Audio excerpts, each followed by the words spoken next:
I thank the gentlelady for yielding, and I apologize if I jumped ahead in any way, shape, or form, sir. I appreciate the opportunity to speak. And Madam Speaker, with all that is going on this week, Democrats have still found time for their favorite pastime: voting on partisan legislation that would actually make our country weaker. Democrats could not have picked a worse week to try to undermine American travel restrictions. President Trump's quick decision to restrict travel to countries like Iran and China, now that was smart. It was a smart response, and it is helping to keep America safe. The president's actions then and now are clearly within his rights. But today, I want to talk about the rights of this Congress, of this body, and how Democrats want to take those away. For the second time this Congress, the House is considering two important pieces of legislation by attaching them to completely unrelated shell vehicles, thereby preventing the minority from offering a motion to recommit. Now, the last time this occurred, Representative Ro Khanna actually admitted the maneuver was intentionally designed to silence dissenting opinions. He didn't just admit, he bragged about it, that they would be able to deny the voice of Congress. And now, with last week's passage of the sixth motion to recommit in this Congress, Democrat leadership is once again choosing to restrict debate on an issue of national security. It is not only that this is bad for America, it is bad for the tradition of fairness and free debate. Now, you know what? Democrats promise to uphold. Don't take my word for it.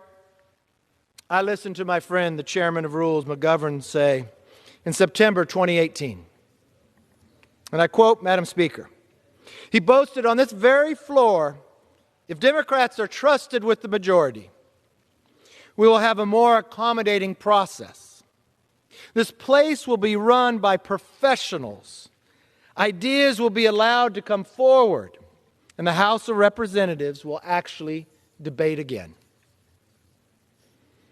If there's one thing we know about this Democrat majority, is that they overpromise and underdeliver. Today is no exception. The right that Democrats want to take away is an important right, maybe one of the most important in all of Congress. It is the last chance for a minority party to offer amendment to a legislation. It's called the motion to recommit. As you know, the motion to recommit has been a hallmark of the House for more than 100 years. It was created to give the minority party the right to have a vote upon its position upon the great public questions. I got to be very clear. Eliminating this would be a nuclear option. That is why I sent a letter, actually 2 letters, to Democrats' leaderships to stop this madness. Unfortunately, my last letter to Leader Hoyer on the subject went unanswered. So did my letter this week to Leader Hoyer and Chairman McGovern. That is why today I ask unanimous consent to insert into the record both of the letters at this time. Without objection. Madam Speaker, I believe the members of this House deserve a public response about this situation. Will Democrats commit to ending this abusive practice?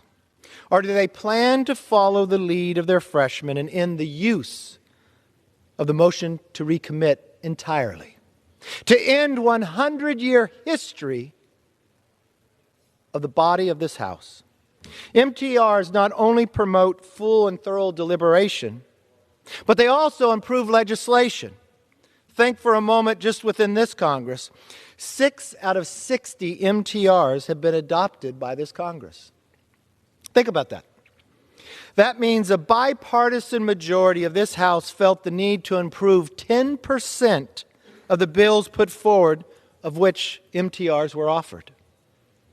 That should show you how vital the last amendment is and always should be.